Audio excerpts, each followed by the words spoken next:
Good evening, everyone, and thank you, Gail and Scholars for Syria, for hosting us and bringing us all the way from New York. I'm really, truly honored to be here, and I bet Shiyam is the same. And I have heard a lot about the program, the scholarships that the university have been giving to refugees, and I just want to tell you, from someone coming from the coast, it's so big. I mean, if one university on the East Coast gives one scholarship, they brag about it all year long, and you've given 23. So it's really amazing. Thank you for that.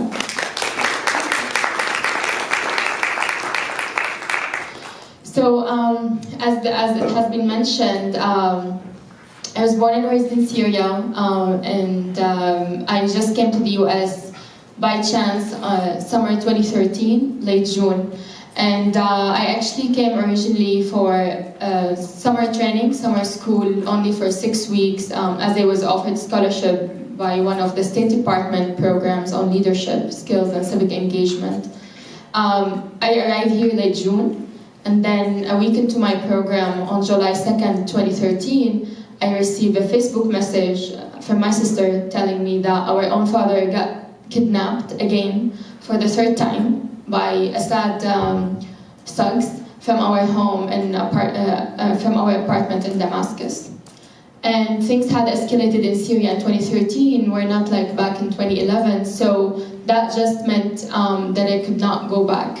So what was supposed to be 6 weeks trips ended up being now 4 years and a half almost. But the story doesn't start here.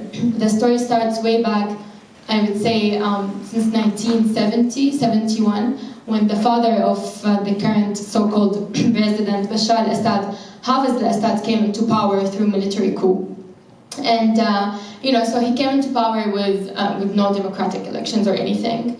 And I would say this is when Syria changed dramatically, and the society even changed, because they came, it's a dictatorship. So they really rooted themselves in Syria very deeply, and over the 4 decades they have been in Syria, they have really oppressed people.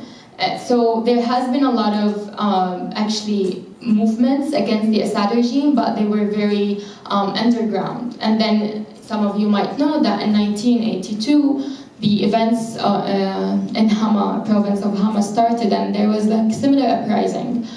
Again, the Assad regime flagged it as Islamist and brother Muslimhoods, and that's partially true, but it was an uprising against a dictatorship. And eventually also Hama, just like we see today, it was bombed, and men of Hama were all executed. And Hama has been called the city of the widows because women lost their husbands there. So, bad enough, there was no media, there was no Facebook, there was only state channels, so this was not really delivered to the outside world. And then, people continued to do some small movements underground, but a lot of people, including my father's friend, were arrested and just disappeared even before the revolution for 20, 30 years. So we didn't, I would say personally, I grew up in a family that's aware about what's going on around us, and that oppression was not normalized in my own home. So it was interesting because we grew up in a very oppressed society in the public space, but yet a very open society in the private space and within my home. So but that was important because it actually taught me how to, first, to be aware about the politics of my country, and to be aware that feeling that I am watched 24 hours is not normal. And fearing from speaking on the phone on any topic is not normal. And going to school when you're 6 years old and just memorizing the president's quotes every single morning is not normal. So I think that's one of the dangerous parts in Syria, that all of this has become normalized. And basically you've just become a version of your government. If you don't have this private space that I had in my home, if you didn't have my parents, if you didn't have people who actually were aware that this is wrong. So this, people lived under this up until 2010, and the Arab Spring started in Tunisia and in Egypt, as you know, and we were feeling it. I remember very well when Hosni Mubarak, the former president of Egypt, stepped down. My father and I were watching TV, and we watched this moment, And just, it was a historical moment for my father especially, and people his age, because they had been doing a lot of different activism aiming for this, but they thought they would never see it, at least in the Middle East and the Arab world. It just seemed so far away, and when it happened, I just could see it in my dad's eyes. He was longing for this moment. Just, it wasn't about Syria, but it's just the feeling that we as Arab people are not, we're not in a coma. We woke up. And I grew up in that home, so the revolution for me, it wasn't a questioning whether I'm going to be part of it or not. It just was the normal, the natural thing to organize and be part of it. And this when the things escalated and reached out to Syria, and it started with, there are different stories how it started, but one of the things that the people, the kids of Daraa, they were watching TV with their parents, and they went to school and repeated the slogans that the Egyptians were chanting: freedom, freedom, people demand freedom, people demand regime change. So kids picked up the language from TV and went to school, and during the break they were repeating it. And we're talking about first grade. So the intelligence, the Syrian intelligence, comes and takes the kids from the school and never give them back to their parents. And this is how it was sparked at the beginning. And it did not take much like this. Everyone, all different cities in Syria and Providence, they organized themselves. And I would say the young people, I was 19 years old, I was 19 years old at the time, and we're talking about 2011. And just again, without questioning, that just felt the normal and the thing that we've been waiting for. So we organized ourselves with my friends from school. So I actually was in business school, and I was definitely your age. And just it felt that I need to be alongside my people, the other people in Syria, and just say no and speak up against this government. However, of course, we were not met with roses and flowers. We were immediately met by violence. So it was early 2011, which is something you might not know. So for almost a year, we protested peacefully, completely peacefully. There was a revolution in Syria. It's not a civil war. There was a revolution, and we protested peacefully. However, from the first protest, I remember in Damascus downtown, and those who know Damascus might know in Midan and in Salhiyeh, immediately the moment we would just speak up, there will be the thugs coming after us, will be running, and there was the guns and detention and torture. And that led to my own detention and my sister's detention in September 2011, 6 months into the revolution. And just to put things into perspective, when we speak about detention, we're not speaking about legal or US detention or what you might, occurs to you. It's not like this. Basically, you get kidnapped by your own government. So the way it happened to us is that they literally came, people wearing black, just like Hollywood movie, came to my apartment at 1 a.m. and literally the apartment was in a second upside down. They blindfolded me and my sister, handcuffed, put us in a van and took us someplace we don't know. And then I go into the van and I see then my cousin and other friends and all people who organized each other to protest. So unfortunately, gladly I would say even, I spent only a night there, and then my sister spent 6 nights, and my cousin and friends stayed for months. But that experience, we didn't go to a prison. Detention facilities also, you might have seen in the documentary last week. It's just a place where it's the one I was, it's called the military branch. It's known as 215 branch, and it's 6 floors like in the ground and 6 up, and you just don't know where you are. And it's not prison or anything, you just go there and disappear. No one comes alive. And so at the beginning of the revolution, few people were released. And so with the moment we were released, we started telling the stories of the things we've seen and lived inside there. And if they think, I remember very well that before they let me go, they were like, this is the lesson, next time there won't be like a chance for you to leave. And I think they thought we'll be more fearful. It was the opposite. It was, we become fearless. mean, you would fear detention. It happened, and if you believe in something very strongly, and you have read about it, heard about it from your parents, but you just lived it as well, there's no reason for you to be fearful. So actually, when we got released, we continued our activism. We even escalated our activism. But however, this is when the conflict unfortunately turned from an armed conflict to an armed one. And this comes not because of Syria, because in Syria we didn't have weapons anyway, so it's not like even you can buy weapons or anything. People were not armed, but external actors found a great interest in Syria. Speaking of Saudi Arabia, of Qatar, of Iran and Russia and Hezbollah, those are on the regime side. Before we even get to the armed phase, they were there. But from the other side, people, Turkey and USA, as I said, Gulf countries, everyone was interested, and everyone had a different agenda for Syria. So weapons starts flowing into the country, and people start getting armed. But even those Syrians who held arms, they really did it at the beginning not to kill the other, but to protect themselves and their neighborhoods and their kids and their wives.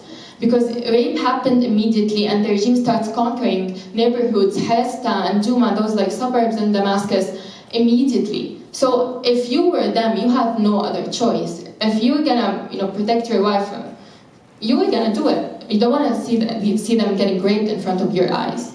So that was the beginning of civilians, of Syrians actually holding weapons. But then definitely the situation escalated, and immediately start having different groups. ISIS has come into the pictures for Nusra, Al-Qaeda, and of course still have the militias from Iran and from Hezbollah, and Russia has a military base in Syria. So what the media calls it now, calls it a civil war. Anyone here studied political science? What's the definition of a civil war, please? Oh, I'm not going to answer that one. No. Okay, anyone knows what the definition of a civil war, just like politically speaking? Well, it's from its name, right? It's a war. I mean, when you see on the news the civil war, you think of Syrians killing each other for religious reasons or any other reasons. Well, the Russians are not Syrians, the Iranians are not Syrians, ISIS with all different affiliations are not Syrians, the Turkish are not Syrians, the Americans are not Syrians, I mean, what? Hezbollah are not Syrians. Where are the Syrians? The Syrians fled and left the country for those people to fight. So even if there are any small few groups, rebels, they call them the Free Syrian Army now, there are very few. So actually you cannot call it a civil war when you have all these international actors playing directly in the country or through proxies.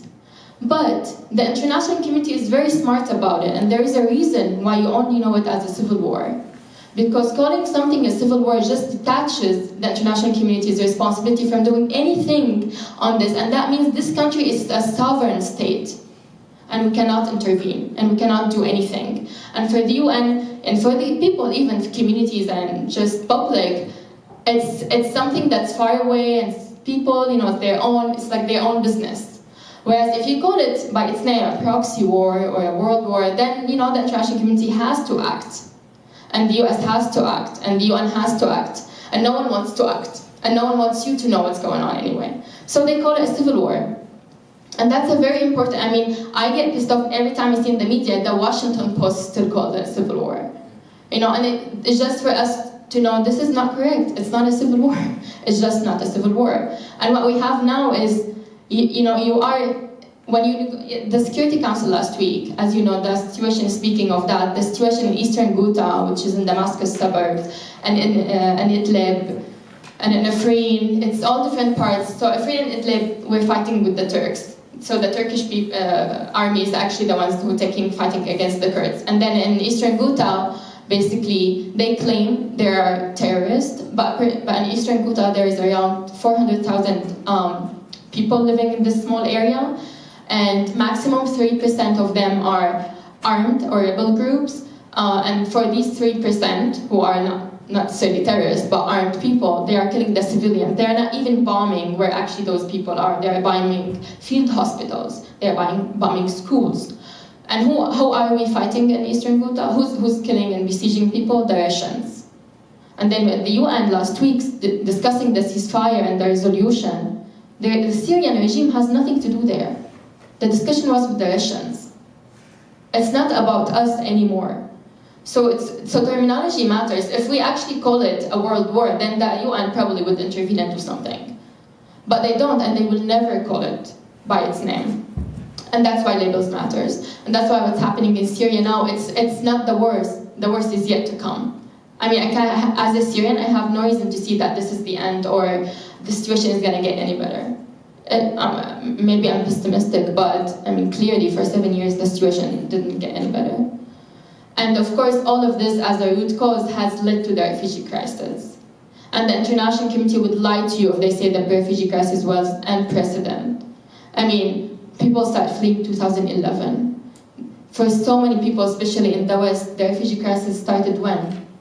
When for you, you heard about refugees and Syrian refugees, and when did it start? Give me a year. 2014? 14? Yes, when we reached the White Land, when people started fleeing to Europe. It was the only time it would become a crisis. As long as we were in the Middle East, in Jordan, in Turkey, and Lebanon, millions. The 6 million still there, and the millions who fled to Europe, only 1 million. We're talking about crisis in Europe because 1 million people have come to Europe. Whereas we're not talking about crisis when we have 1.5 million in Lebanon, which is like this, the size of Montana, with 4 million Lebanese. So I mean, it's important to know why we just heard about it. It's really unfortunate, and it's not a precedent. All these besieging, the bombing, everything, the refugee crisis is caused by political reasons, but no one wants to discuss the reasons. Everyone wants to deal now with the refugee crisis. How? By actually keeping them in Jordan, Turkey, and Lebanon, and making deals to not make them reach Europe. That's the best they could do, but no one wants to address the actual root causes, which are political. So I think for all of us, I mean, it's just important at least to know that how things started and what you could do, I would say, you are doing your amazing work by giving education and opportunities to people who had to flee. Because even myself, when I had to make my way here, and if it wasn't for that scholarship that Bart had given me, I can't even speak English with you now. I would have not been able to speak up, I would have not been able to support my family, I would have not been able now to work for my country. And this is great work that you did and you're still doing. But you could do more. We have to together educate the communities about what's going on in Syria. And even if people do not want to be political, we can't be apolitical when everything is political around us. I mean, we are political creatures by nature. I mean, my presence here is political. I mean, I can't discuss the refugee crisis without discussing what brought me here in first place, and without discussing that for 1,705 days, I don't know anything about my father. We still don't know his whereabouts. We don't know whether he's alive, he's dead, and that's the situation of over 70,000 detainees. And they are not all men, women, children, elderlies. People just disappeared in Assad prisons. And believe it or not, Assad regime itself doesn't know where these people are. They lost count of people. And who talks about detainees? Everyone wants to talk about refugees. No one wants to talk about the cause, the root cause. No one wants to talk about detainees. Just wants to talk about something more humanitarian. So we're here to talk about these things. So I'm going to give Shiyam the mic. She has another perspective that she wants to share. But please, when we have Q&As, don't hesitate to ask any question, no matter how simple it sounds for you. We're here to have a conversation, and I really made my way from New York here to have a serious conversation with you guys.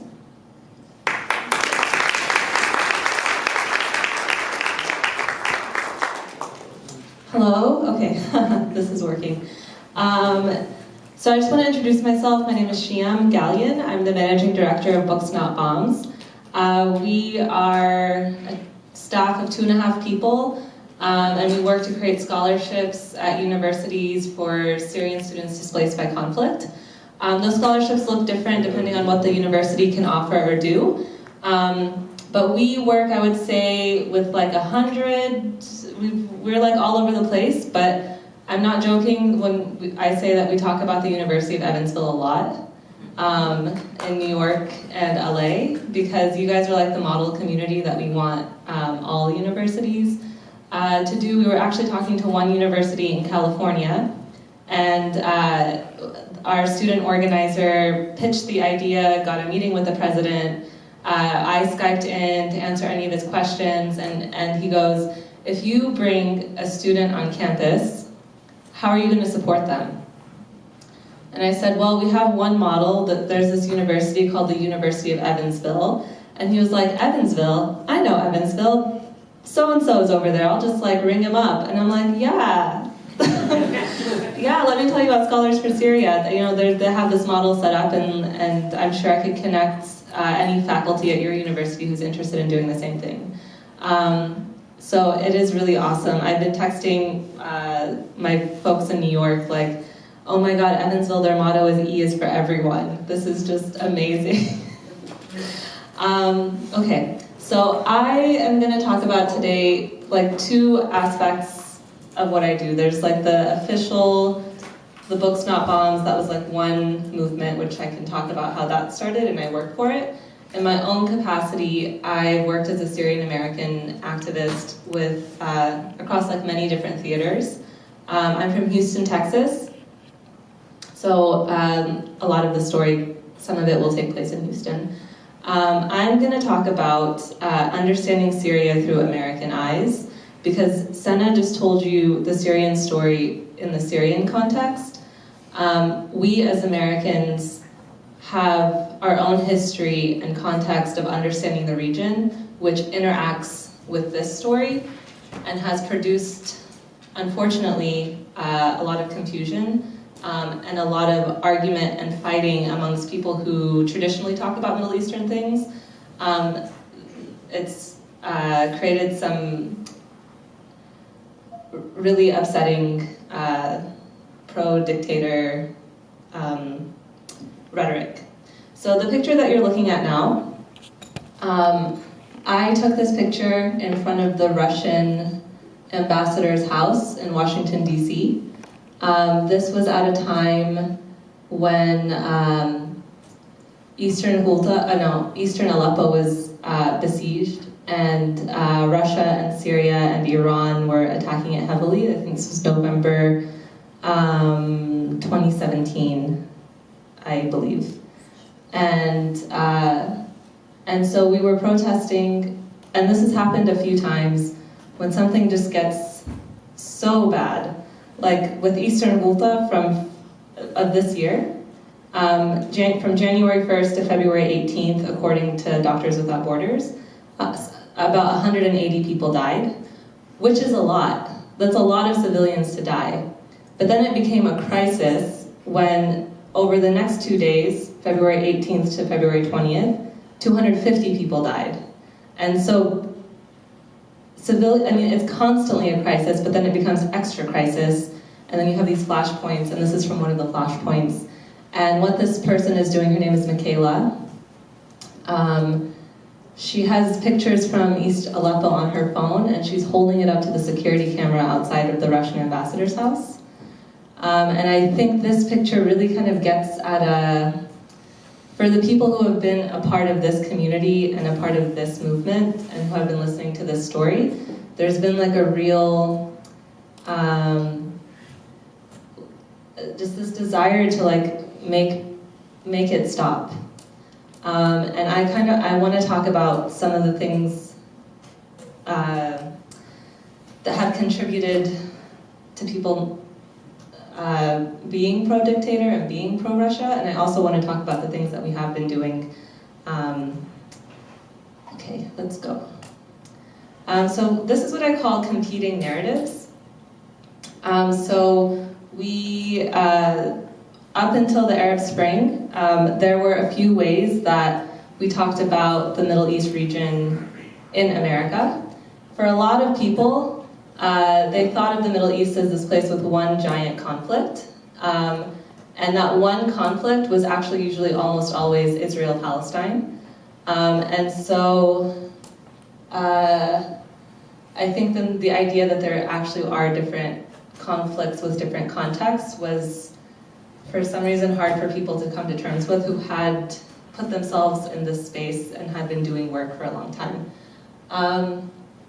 I have a picture up of Edward Said's Orientalism. It's considered like a seminal book on understanding how Westerners understand stories in the Arab region, and how, because after the fall of the Ottoman Empire, the region was colonized, and how that process has influenced the way that we just view or understand stories. It's because of this that when Senna says we were organizing our local communities, that longtime and praised Middle East commentators like Robert Fisk will say, no, that's not true, they're CIA agents. Because why would they possibly ever want to be active in their own communities? So that's one example. Another narrative about the region is started during my lifetime. I'm 27. The rhetoric of the War on Terror, which is the idea that the Middle East region is this kind of one dusty landscape, and that the men there are really scary and like want to hurt people. And that's come into play because when, as Senna was talking about, we needed, the revolution was peaceful for about a year, and then people needed to protect themselves, and then part of the Syrian army defected and became the Free Syrian Army. People in the West were saying, LOL, Free Syrian Army, you mean terrorists. And which is actually also what the Syrian regime was calling pro-democracy and pro-revolution forces. And then also, our illegal invasion of Iraq really messed up the way that we understood Syria, and I'm coming from a nonprofit background. It messed up also, if I'm being honest, I feel like it made people cowardly, the people who should have known better, the people at the big NGOs who run campaigns in response to crises. Because we went into Iraq under pretext of humanitarian intervention, it ruined the possibility of ever actually responding to a legitimate humanitarian call. Human Rights Watch wrote about this in 2014 when they outlined what are the cases for a legitimate humanitarian intervention, that the people there are an immediate threat of being massacred or killed, that there is a call from people, from civil society, for help, and that all diplomatic options have been exhausted. And there was a line in there in this report that I'll never forget, and it said, America going into Iraq, and hyping up the humanitarian part under false pretenses could be devastating in a future context. And so people, Americans are still, I think, recovering from that narrative and learning and educating themselves of the repercussions of what we did in Iraq. And as we're doing that, then we have Syrian activists coming in and saying, hey, this is happening in our country, and there's a call for a no-fly zone. And so people are like, regime change? And you're like, no, please, there's a legitimate call for a no-fly zone, and then people will be like, oh, but we'll probably colonize you if we do that. And it's like, no, we don't want to be colonized, please, just a no-fly zone. And it's like, oh, are you a CIA agent asking for regime change? And so all of these narratives really cause a lot of confusion and noise. And Senna so eloquently explained what is happening, but then given in our theater, in our country, all of this is going on, this message has gotten lost in a lot of ways.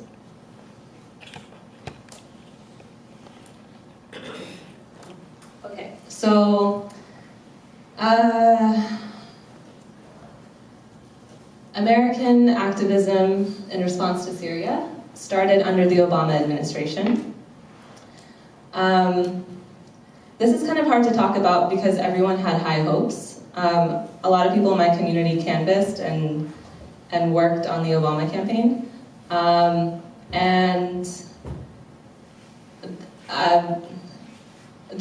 were a lot of things going on that were very painful. One is, just in short, is that President Obama himself just didn't want to do anything.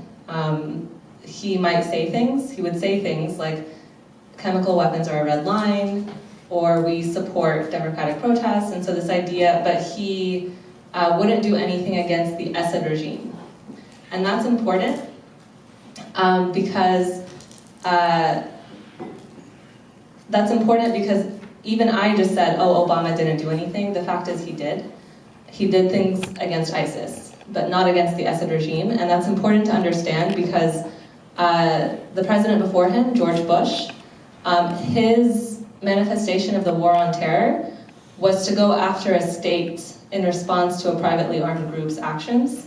And so Obama would not touch a state, he would just go after the privately armed group, even though in this context, the Syrian state was directly enabling the rise of ISIS, and so they were directly connected, but it just would have been politically a mess to go out to the American public and be like, hey, I know we've been kind of doing bad things with what we did in Iraq was not good. We went in there under the idea that we would be punishing Al-Qaeda, even though it's an entire state.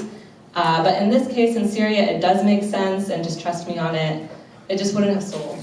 And so President Obama didn't do anything against the Assad regime, but he did form the US-led coalition to go after ISIS, mainly in eastern Syria. But they may have gone up north, I don't know. But mainly in eastern Syria, and you can look at their track record at airwars.org, where they monitor the civilian casualties from the US-led coalition. Another devastating aspect of this is that the US representative to the United Nations, Samantha Power, wrote a book that she won a Pulitzer Prize for called A Problem from Hell, where she describes the situation of what to do in the face of mass atrocities. And I remember reading an article where apparently all of Obama's advisors advised him to do something against Assad, but he wouldn't do it because it was politically unfavorable. And I think there was one point that I read somewhere where I think Samantha Power had tried to say something, and Obama goes, "I've read your book, Samantha, and I'm just not going to do it." And it's kind of like, if you think back to the first picture I had up there of Michaela in front of the Russian ambassador's house, and that feeling of just please just stop it. And then you have people in rooms who could come up with something smart to make a difference, and it's just not happening because they're choosing not to have it happen. Under the Trump administration,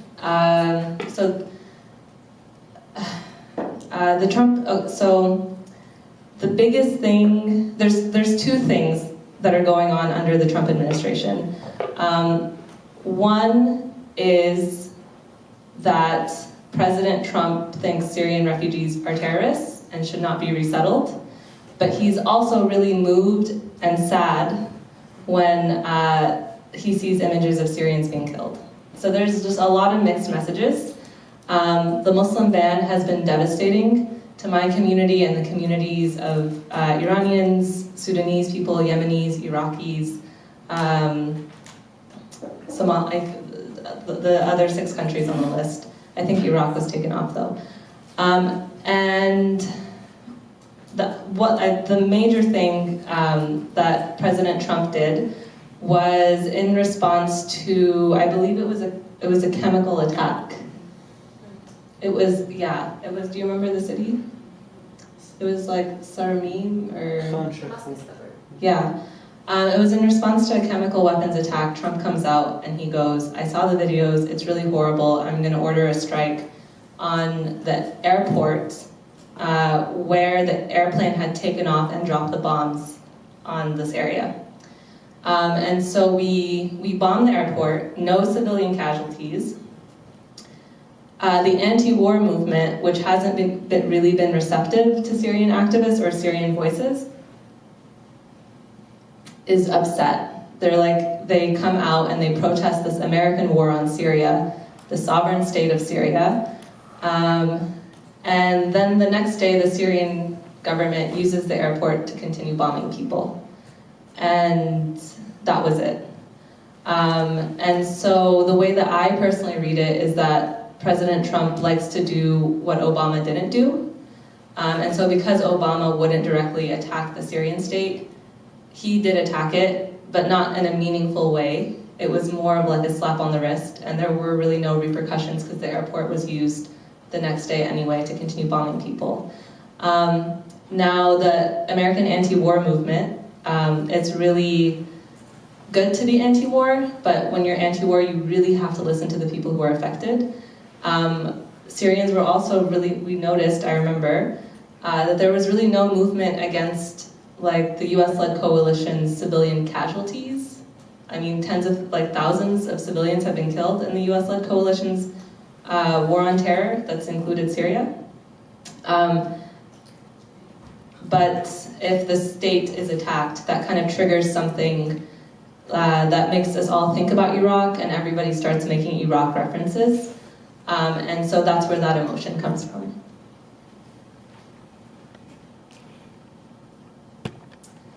So I kind of want to talk about what we've been doing and what the Syrian American community has been doing, and kind of what I see our role has been in all of this. I took this picture. This was taken in 2013 in Kafrembel in Idlib. I'm a dual citizen, Syrian and American, and I went in on a humanitarian relief trip to network with people. All of my friends thought I was going to stay and work abroad, but I really just wanted to network and bring those connections back with me to the other community that I had so many connections in. And so this was a protest. This was a protest against Al-Qaeda. He's holding a sign. And so yeah, that's one aspect of how we're in like both places, is that our networks are made up of both kinds of people. I work out of an office in New York, and that guy next to me, does anyone know who that is?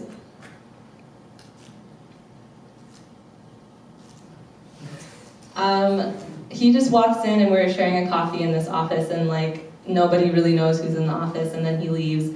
And they're like, who was that? And I was like, oh, he's one of the leading anti-ISIS activists in the world.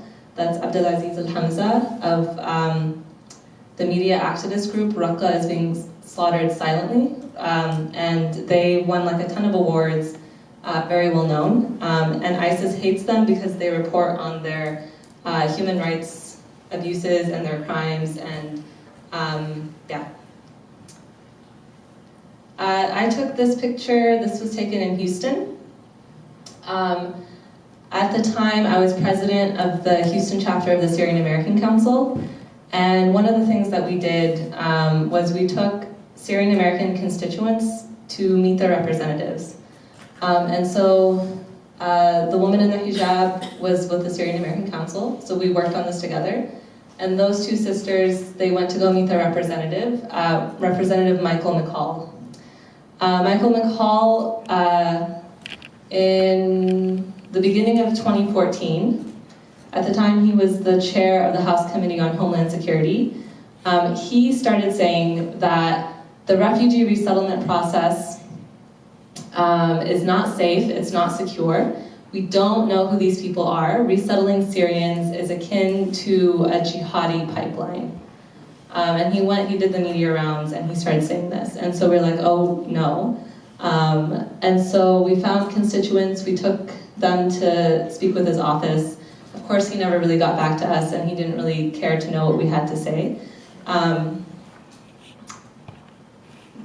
The rhetoric around resettling Syrian refugees has kind of been, that rhetoric leading up was, I think, part of the foundation of the Muslim ban, and understanding how it started, and understanding how people were were speaking up against it, I think is important to seeing, to understanding the full story. So this was also in Houston. Again, it was at the time, this was summer of 2015, and this was our second town hall meeting with Homeland Security. I think I was 24 at the time, and I was getting messages from Homeland Security asking if I could organize town hall meetings with my community. And I thought about it very seriously because I wanted to make sure that people's privacy would be respected. And I thought, after asking around and seeing if people had an interest, and they did have an interest, I said, okay, let's do it. So the first one was just with like a community engagement officer with DHS. And the second one, that's the then Secretary of Homeland Security, Jay Johnson, Congresswoman Sheila Jackson Lee. We brought the community in so that they could ask questions and also share their stories of what they've been through as refugees, of how the really like horrible things that they've been through.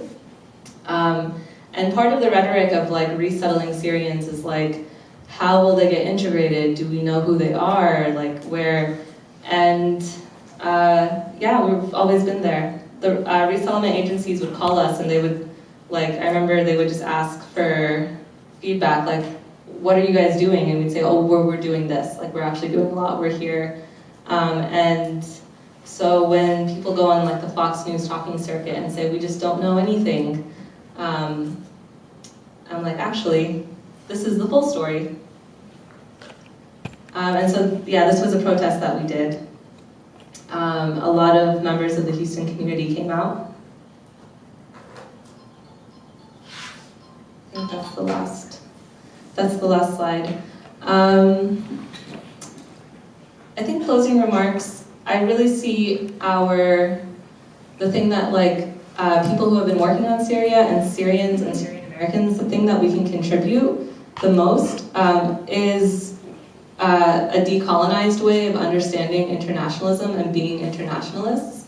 To me, internationalism is about networking with locals around the world.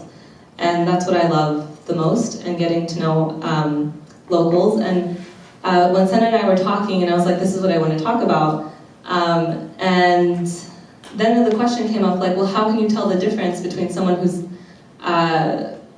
basically lying, you know, calling protesters terrorists or CIA agents, versus like the true story? I think it's hard to be fooled if you've made an effort to network with locals, and try and network with the ones like the progressive ones. Because also like ethicists are locals, right? Anyways, thank you for having both of us here.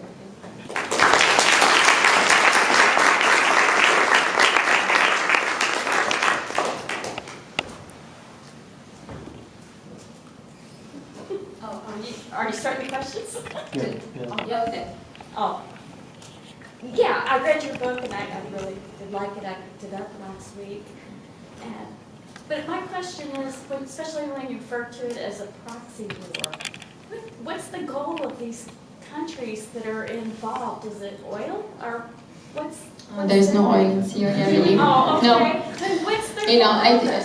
No, thank you for your question. I think this is one of the narratives that maybe people in the West would have about anything would happen in the Middle East, that it has to be oil.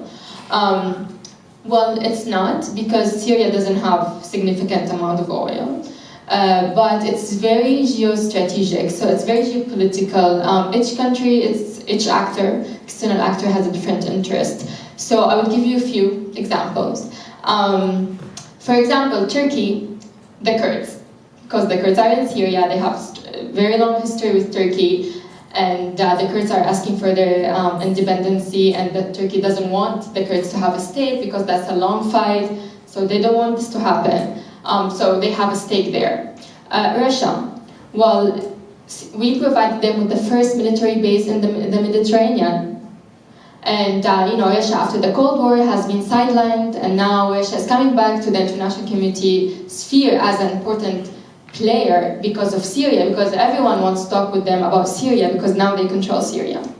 Iran and Hezbollah, it's more driven, there's political reasons, but it's driven by religion, religious reasons, their interpretation of religion. So it's Iran-Saudi Arabia war on Syrian land, basically. Because Saudi Arabia is acting as the leader of the Middle East and North Africa, because the majorities are Sunnis, and Saudi Arabia is the leader of that majority, but Iran wants to take over and have a more of Shiite influence over the hegemony, basically over the region. So it's starting with Syria, and they go Yemen as well.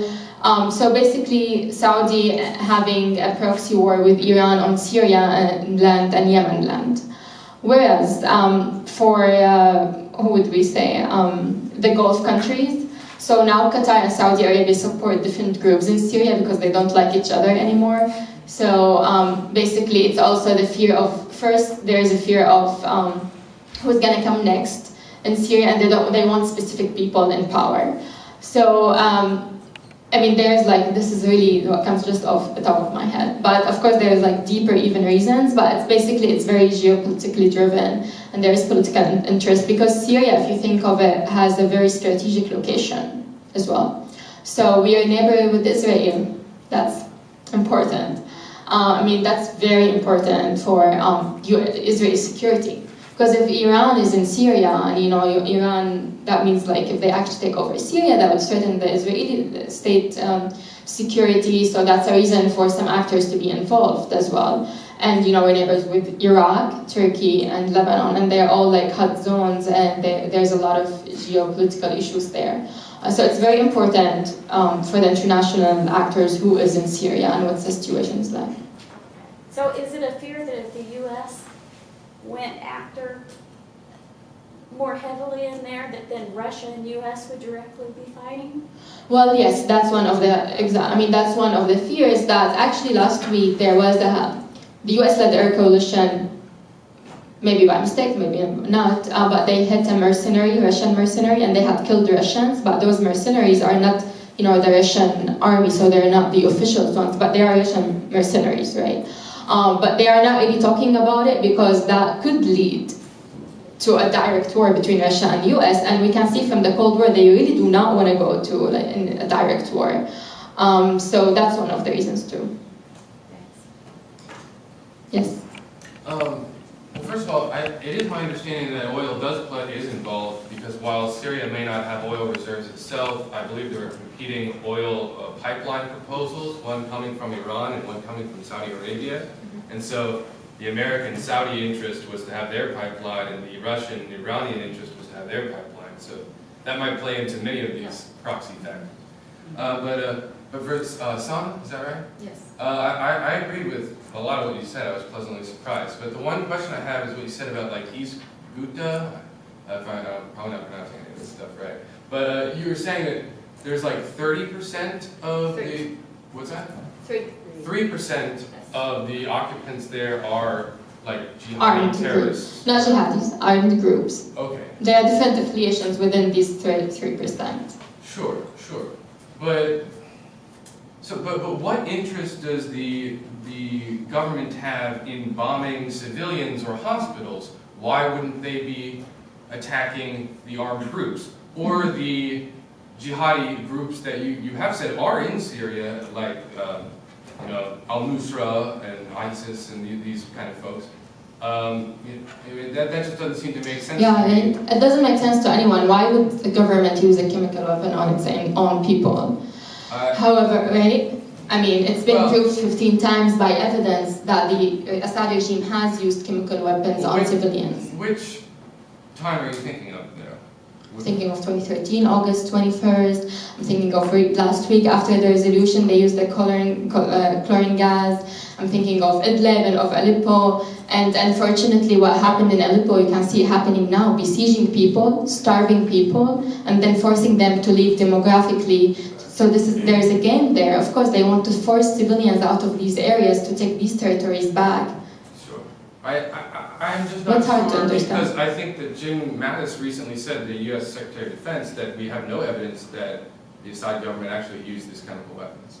And I think there's a lot of evidence that the al-Nusra or Al-Qaeda could be behind these chemical weapons attacks, or they could be behind the bombings or blocking food getting to civilians. Well, according to the committee that was sent by the UN to investigate chemical weapons, there was live evidence that the Assad regime had used chemical weapons. So what if anything, the Trump administration had said, it would be to not have a reason to intervene in Syria and to not be direct with the Assad regime. I mean, how does it, maybe for you it's hard to conceive the idea that a regime would use the chemical weapons on their own people. I mean, why terrorists? I mean, first, who are these terrorist groups, if they are terrorist groups, and where would they get chemical weapons and bomb them? I mean, mind you, the only powers who have air jets in the air in Syria is Russia and the Assad regime and the US Little Air Coalition. One of them had done it. No one has air jets in the air except for these three actors. One of them had done it. One of them.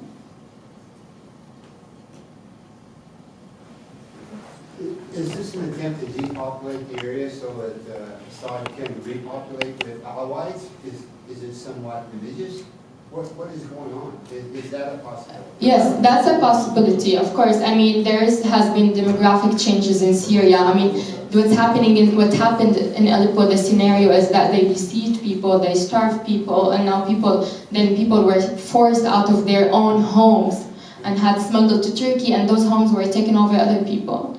And so there is demographic interest, whether it's religiously driven or not, but it does exist. And I mean, you'd be surprised that it's not even only in Syria, even in Turkey now with 3 million refugees. And most of them, they are Sunnis because they fled from the northern states of Syria, which the majority are Sunnis. So there is interest by the Turkish government to increase the Sunnis in Turkey for the elections eventually. So you would find them populating the Syrians in areas where there is like some Alawites, Turkish Alawites. So, I mean, the demographic changes are very interesting and unfortunately dangerous element that government plays with. Where's the first resistance against Russian influence and penetrating into that, outside of, say, Syria? What nation state would oppose Russia in that move, other than, say, one of the Arab states? So you're asking me who would oppose to Russia? Yeah, who would oppose Russia? I mean, is anyone willing to fight Russia? I mean, if the US doesn't do it, no one will do it. That's I thought that was the answer. So what would you say is the best thing we can do here besides informing other people of the situation? Is there other advice or anything else that we can do? Yeah, I can share a few things, and I'm sure Shiyam has other actions to do, but yeah, I mean, beyond education, once you educate, so what can you do? And I feel, I mean, personally, I wish I was somehow a citizen just to be able to act as a citizen, but practice and exercise your citizenship rights. So being apolitical is not good. You have to be political. So if you, call your representatives and make sure that your messages and in the community, the message that you want to be delivered is delivered to your representatives. And for example, we did this in New York, and I'm sure people did it here. We had campaigns where Americans called the mayor and the representatives saying, "We want refugees. It's not a question, we want refugees." And that really affected how New York as a state has dealt with the refugees issues. So exercising your citizenship rights, which I don't have, which actually we take it for granted, but once you become stateless, we appreciate it. So I would highly recommend exercising that. Yeah, so I think that Evansville is kind of the model of what people should be doing. We still need a lot of solidarity with our basic political facts. So what Scholars for Syria has done, going to the local high schools, networking with others and bringing them here to meet with you guys and have a conversation, humanitarian drives, and I also know that the university wanted to host a family, but that there wasn't, To do that, there has to be Arabic-speaking support within 50 miles, and it just wasn't. But I know that you guys have been looking at all options, and this is really like the ideal, and it's like kind of rare. It's not often that we walk into a community that has been trying all the avenues. I would say solidarity with our narrative is the biggest ask, yeah.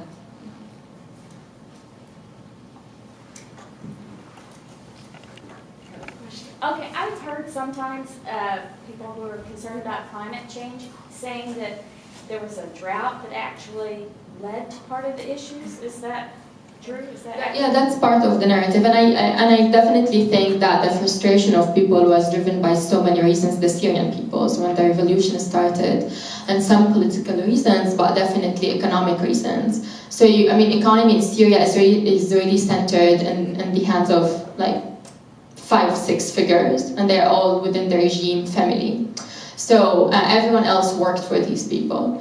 So there is, and of course, when the climate change affects the lands, and we have, Syria, a lot of the lands is based on, people live on agriculture. So it is, I think it just makes sense that it affects people's lives and eventually leads to frustration within the political sphere. So that led to what we have now.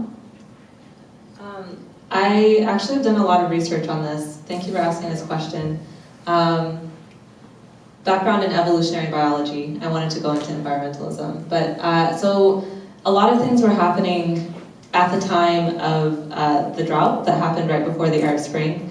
I think the biggest thing before I start into what happened is to keep in mind that there's a lot of climate change caused droughts around the world.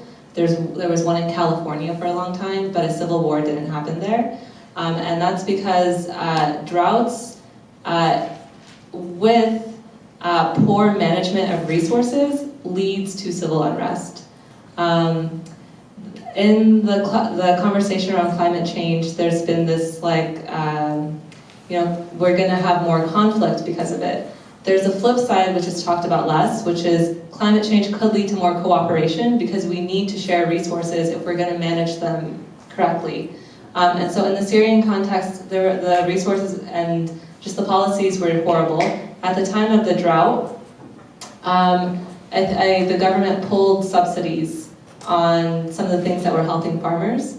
And so you just had a few different policies just like not really aligning that displaced a lot of people, and people went into Damascus and were basically living in slum-like conditions. I read this in an academic paper, which I could forward if you want to get like all the details. And another aspect of this narrative that climate change caused conflict also comes from the idea that resource scarcity causes conflict, which goes back to the conflict versus cooperation. The way that I see that environmentalists should be talking about Syria has to do with the sieges, because it's under the sieges that we have manufactured droughts to cause conflict. We have like restriction on food access to cause conflict. Things that are man-made to limit external resources to cause conflict. It's the same idea. And I wish that conversation would go deeper in that way, but it has basically just stayed as climate change will cause these horrible conflicts. Here's Syria as an example, but so it's more how you manage that scarcity that causes the conflict. Exactly. You mentioned manufactured droughts. Do you think like there is weather manipulation being involved in order to destabilize the region? So it has to do with just the water sources, so water being cut off, people needing to go to like wells to pump water, and then they have to like filter it to make sure that it's potable or like drinkable. It's mainly that, or people like bombing water facilities or just attacking them so that it cuts off access to water to an area.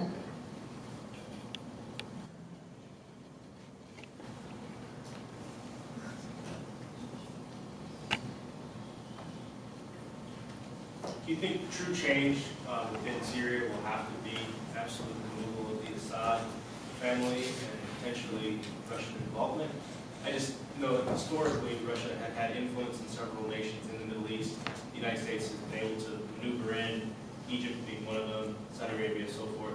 And Russia pretty much got moved out, except for Syria and maybe Iran, love-hate relationship there. But do you think that Assad and Russia completely have to be out of Syria in order for anything to ever come to a stability in that area?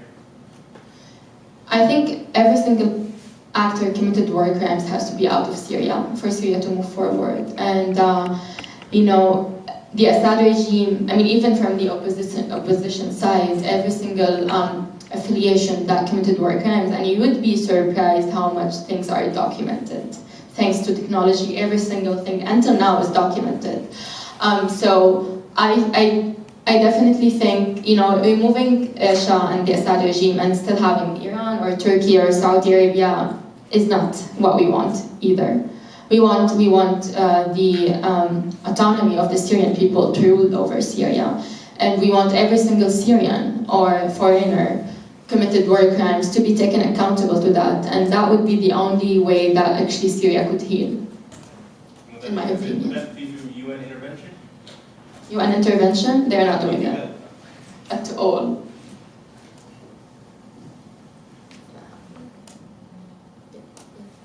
So you said all parties who committed war crimes would need to be removed from the region. Do you think the U.S. has committed war crimes in the region, and should we remove ourselves, or how does that work? Yes, I mean, as we said, the US-led air coalition, also the civilian casualties are documented.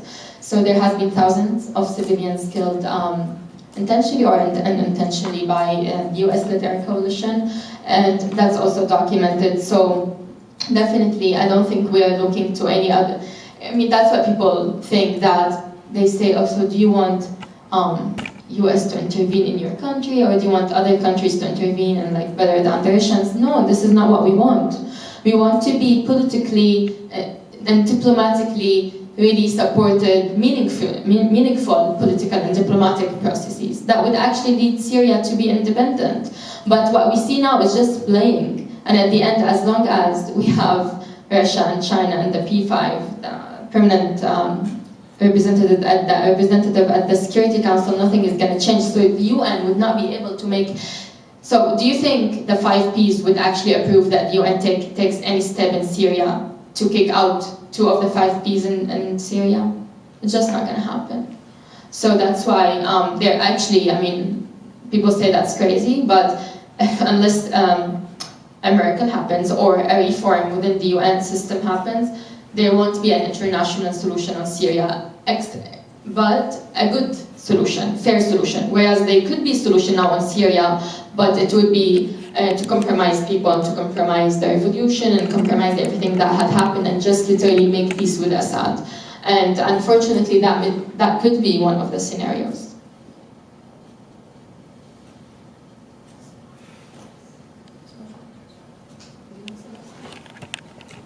I just got a comment. Since one of the things I really loved in the book was the comment, if I got it right, that the kind of people that is helping the regime are the lower educated people who have been repressed. Do I have that right? Mm-hmm. And I couldn't help but think, and I don't know if you thought too, maybe the stereotypical Trump supporter? Am I? Yes, I mean, definitely. People, so one of the things, narratives, that the Assad regime is the protector of the minorities, right? And all minorities are pro-Assad. That's not correct. I come from minority and I'm not pro-Assad, and no one in my family is pro-Assad. I have so many Alawites friends who are against Assad. This is just, the regime wanted to put this out there to justify it for the West, because the West loves minorities, right? So what happened, but systematically in Syria over the past 50 years, is that really Alawites, so many of them were oppressed and marginalized and really pushed in the fields and uneducated. So if such moment comes, those people would kill themselves for him. And that's what's happening. Those people have become the thugs of Assad.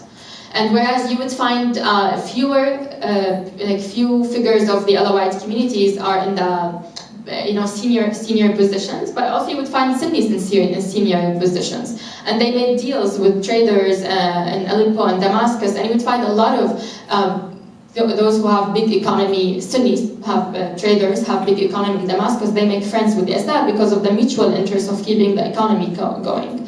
So it's really not religious, but it has been used and utilized to seem this way. And as I said, the part I was talking about is how the Assad regime has actually marginalized his own people, the majority of his own people, to really not wake up and to keep them worshipping him.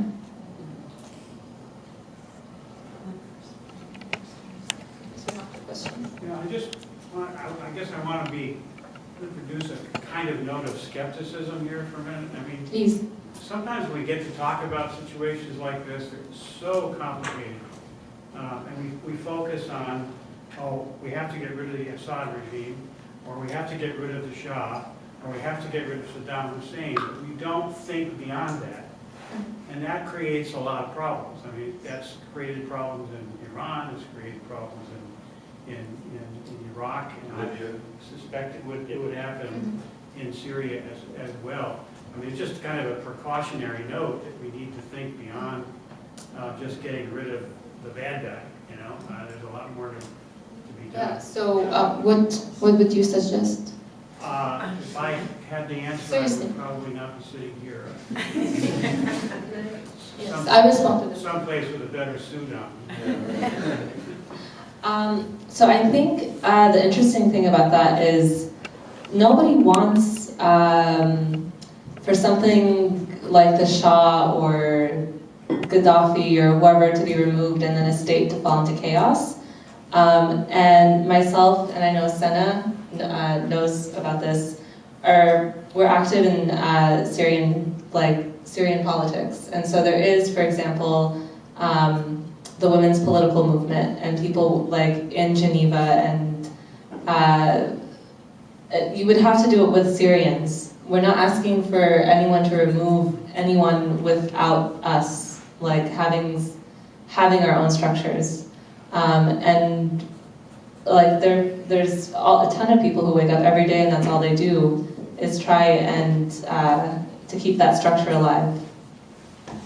Yes, I would just add into this that, well, I'm just going to go with you and say that's true, but don't we already have a situation worse than Libya and Iran and Iraq? I mean, so why not? Like, I mean, that's literally the just like unthoughtful one, but honestly, is it going to get worse? It is actually going to get worse, but it won't be because someone came in and took Assad and removed it. Sometimes it gets worse. Yes, but yeah, but you know, that's an argument that we hear a lot. That the devil you know is better than the one you don't. Yeah. And who would come if Assad goes? And as if 23 million Syrians, no one of us is qualified enough to run for a presidency. I want to run for presidency. Why not? But what if Jabhat al-Nusra took over Syria? How would they take over Syria? If there are many dozens of jihadi terrorist groups throughout Syria, yes, factions, some of them connect with each other, they change names, but I mean, that's what happened. I mean, when you look at Libya, it fell into chaos, and terrorist groups took the place over where there was before a relatively stable environment. And so, I mean... I hear your argument, but do you think US is like Colombia? I'm sorry? Do you think the US is like Colombia? I don't understand the question. Do you think the US as a country is like similar to Colombia in any way? Maybe in some ways. I'm not, you And mean I mean, we are not similar to Libya. I mean, the social structures are very important. The root causes for the conflict are very important. There are so many things that we cannot every time say, is Syria going to be the second Iraq? I mean, Libya doesn't have diversity in religious affiliations, for example. They have like the majority of Sunnis. They don't have like us under just Sunnis. You have like 20 sects and Shia have 20 sects and minorities and Kurds and Christians. So I think each country has its own and special circumstances, and we cannot keep saying the same narrative. We have to just forget about the other cases and look at Syria and the Syrian politics, the Syrian societies, and a few dozens will take over Syria. I mean, That didn't even happen in Star Wars. Like, they're just not going to take over Syria. I mean, ISIS didn't take over Syria, couldn't take over Syria. And believe me, if actually that comes to happen and a terrorist groups will take over, then what? Then the US will intervene. This is when the US will intervene. But they're not going to take over. They are not empowered. They don't have that power. And I think this is a nice connection between the two presentations. So the narrative that's been communicated fairly regularly in the U.S. has been that, and we can see a pattern. The pattern that's been communicated to us regularly through the media, the news media, is that there is a dictatorial or a regime that is in place. That regime is despotic. If it is removed, there is a power vacuum, and this is what he's talking about. So in that power vacuum, there isn't enough time, which is what you're getting at. There isn't. It's like we haven't thought about, or those countries haven't thought about, even well-meaning, how to replace, or what's going to be in place of what was there before. Because, and I was actually thinking before you said it, the devil you know is better than the devil you don't. And that was the argument for Saddam Hussein. So we understood him. He was at least bringing stability to Iraq. But as soon as he was removed, Christians and other minority groups within Iraq really felt the pressure that he used to at least provide a sense of stability for. And so the pattern within the narrative is that if you remove a regime, and we have lots of evidence of this pattern, it will be another group that is less desirable that will step in. So it's not just Libya, it's not just Egypt, it's not just Afghanistan. It's all of these areas that we're seeing it, and then we can move to other parts of Africa, and we can see this happening with Al-Shabaab. And so, I guess the concern is, and I don't for one believe that this is a legitimate reason for us to not act, but that narrative is now embedded in our psyche. So that if we were to step into that and try to remove a regime where we do have Russia on the other side, and President Putin made it really clear in his speech, his State of the Union last night, a direct threat to the United States. Now, whether this is a bluff or not, that has us thinking, why would we want to be involved? Because and I think we're a bit protectionist in this regard, because that means we're bringing the problem on ourselves. And quite frankly, Americans don't want that. Well, the problem is coming to you if you don't go to it. And that's exactly the truth. I agree with you 100%.